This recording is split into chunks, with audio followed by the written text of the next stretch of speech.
Ciao ragazzi, qui Marchettino e oggi proviamo un outtech con una colonna sonora da pelle d'oca.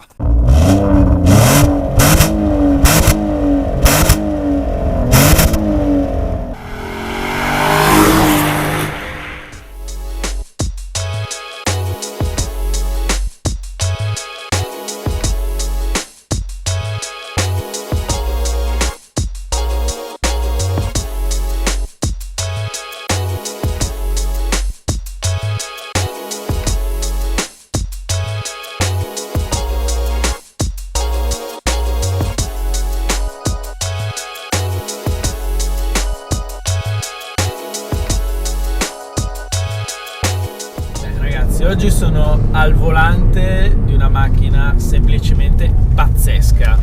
Oggi sono al volante dell'Alfa 147 GT-A e devo dire che questa è semplicemente una macchina fuori dagli schemi. È quel tipo di macchina che non rivedremo mai più proposta in chiave moderna, perché a quale persona sana di mente verrebbe in mente l'idea di montare su una piccola outtech un grosso motore V6? Devo dire che questa è semplicemente un'idea alla Alfa Romeo. Per i puristi questa è considerata come una delle ultime vere Alfa Romeo, perché sotto il cofano abbiamo uno dei migliori motori mai creati da Alfa Romeo, il motore Busso.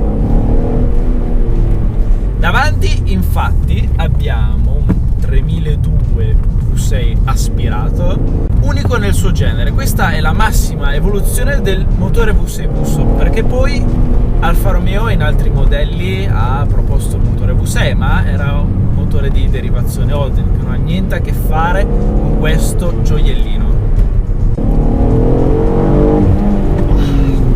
Non solo è bello da vedere, ma da sentire. Che musica!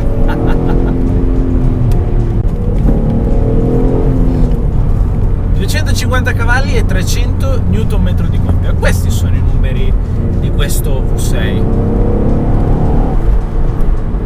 A pensarci, oggigiorno le outtech producono senza problemi questa cavalleria con motori ben più piccoli, ma con la dotazione di un turbocompressore, e questa accoppiata di un motore così grosso aspirato in una macchina così piccola, è una soluzione prima di tutto fuori dal comune. Seconda, io penso che questa macchina in futuro sarà un classico, macchine così non le vedremo più.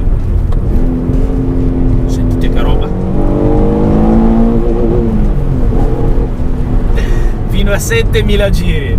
È un motore assolutamente elastico che prende i giri con una velocità pazzesca. Come avete visto, ho affondato ed ero già al limitatore.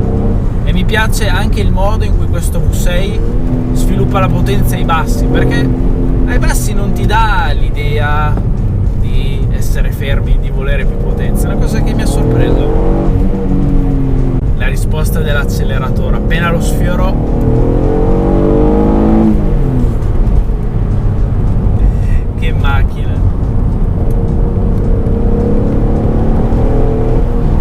Un'altra particolarità di questa 147 è il fatto che è l'ultima Alfa Romeo ad avere la sigla GTA, sigla da sempre riservata per i modelli più sportivi e per le macchine da corsa che hanno segnato la storia di questo brand. Io spero vivamente che in futuro Alfa Romeo torni ad utilizzare questa sigla per modelli veramente speciali e per l'appunto fuori dagli schemi come questa macchina. E questo esemplare completamente originale con questa vernice argento passa molto inosservata. Gli upgrade estetici che ha fatto Alfa Romeo rendono questa GT-A molto più sportiva e aggressiva, ma senza risultare volgare o essere una macchina che dà nell'occhio. Qui abbiamo i passarotta allargati, cerchi con un design specifico per questo modello, delle prese d'aria in più, e nel complesso ha un look veramente sportivo. E io penso che qui De Silva con la sua mano abbia disegnato una macchina che viene ammirata in tutto il mondo per la sua linea. Basti pensare che questa macchina è stata prodotta solamente dal 2003 al 2004, ma all'estero fu un vero e proprio successo. Basti pensare che il mercato dove furono vendute più GTA non fu l'Italia, ma bensì il Giappone. Si sa, i giapponesi sono dei grandi amanti della nostra cultura, delle nostre macchine. Io durante il mio ultimo viaggio in Giappone vide addirittura 247 GTA. Potete immaginare la mia faccia del vedere una macchina così dall'altra parte del mondo. entrando in strade di montagna. Vediamo come se la cava questa piccola Otech.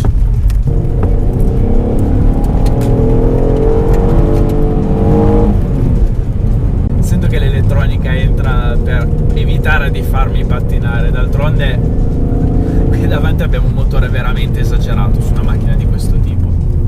Particolarità di questa GT-A, anche i freni originali. Infatti nel primo periodo di produzione la GT-A usciva con dei dischi da 305, ma dopo tante lamentele di proprietari di questa macchina, Alfa Romeo propose un upgrade gratuito ai propri clienti con dei dischi da 330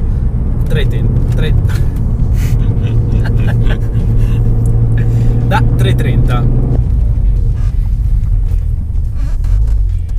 Devo dire che in queste manovre strette il raggio di sterzo è veramente ridicolo. D'altronde con un motore così grande davanti non si può pretendere anche di avere un ampio raggio di sterzo che comunque nella guida sportiva offre grandi soddisfazioni, perché lo trovo essere molto diretto e anche particolarmente comunicativo. E qui per fortuna abbiamo un cambio manuale.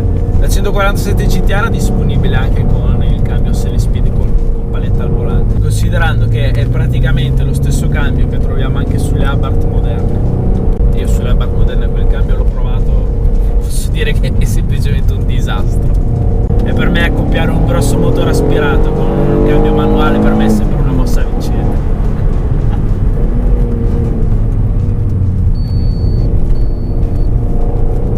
Appena passa una spia qui sul quadro davanti, però ok, è un Alfa Romeo, ma non si è rotto nulla, mi ha semplicemente avvertito un possibile ghiaccio.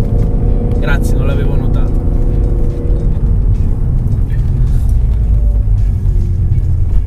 Questi tornanti stretti, lo sterzo mi penalizza, però appena trovo un po' di strada e inizio ad aprire sul gas, mamma mia, che motore. Adesso capisco perché questo busso è così tanto decantato, apprezzato.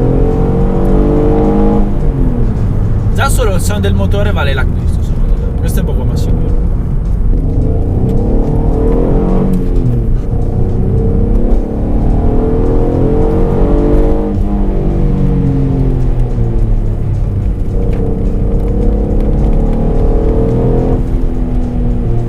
Beh ragazzi, sentite qua.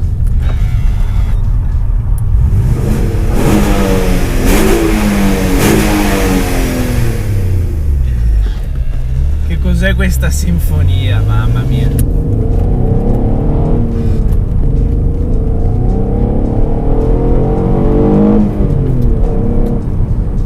Oh no, un altro tornante. Oh, che fatica a fare questi tornanti con questo sterzo così ridotto.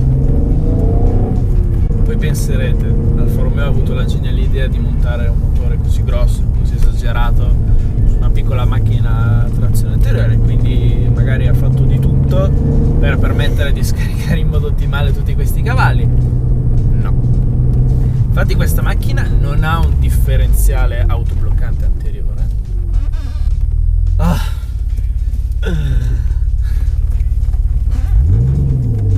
Il che può far tendere la 147 GT-A ad un grosso sottosterzo se spinta al limite, soprattutto se vengono spenti i controlli. Infatti adesso proviamo a spegnerli per vedere come si comporta. In realtà devo essere onesto, non è così male come pensavo. Certamente se andate a vedere recensioni come la prova di Top Gear che la tirano al limite in pista, lì si vedono i limiti che ha questa macchina, ma su strade di questo tipo dove non si sfrutta al 100% il potenziale e le prestazioni di questa macchina si muove egregiamente.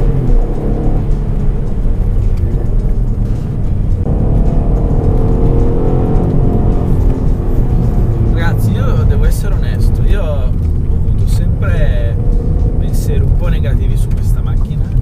Oggi prima di arrivare qui per provarlo ho pensato, ma chissà come sarà, forse sarà una mezza delusione. Un motore così su una macchina del genere, beh, mi devo ricredere. Questa 147 GT-A per me è una vera sorpresa. Io sono un grande amante delle Otech e questa è probabilmente una delle Otech mai provato, questo è poco ma sicuro. Finalmente la strada un po' più larga dove possiamo sentire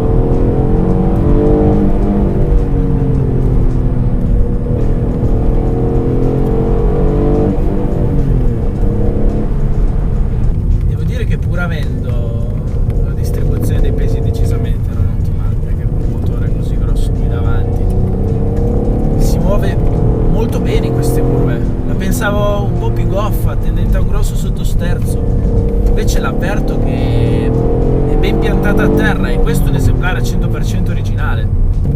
Io leggevo in giro che molti proprietari di GTA montavano un differenziale autobloccante su questa macchina dicendo che la macchina cambiava come il giorno e la notte.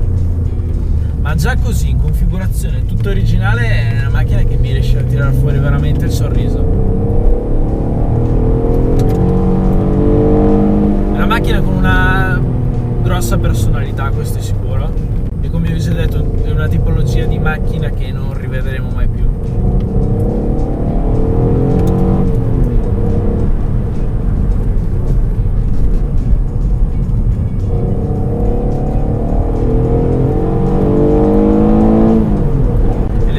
Sono decisamente di tutto rispetto. Qui abbiamo 0-100 in circa 6.2 secondi e una velocità massima di 250 km/h. Beh, come avete capito, è una macchina molto sofisticata e fuori dal comune. Io penso che più andiamo avanti, più tendo ad apprezzare macchine di questo genere. Le macchine di oggi, come sapete, hanno fin troppa elettronica, ormai tendono tutte al downsizing, e questa oggigiorno è una macchina che decisamente si fa notare. E pensare che questa macchina è stata progettata in un'epoca che iniziava a essere buia per questo marchio, con i grossi limiti che Fiat imponeva. Io devo dire che nel complesso Alfa Romeo è riuscita a progettare una macchina assolutamente divertente, entusiasmante, e che sicuramente in futuro ci ricorderemo, perché questa è indubbiamente una macchina che ha segnato la storia di questa azienda. Beh, non capita tutti i giorni concludere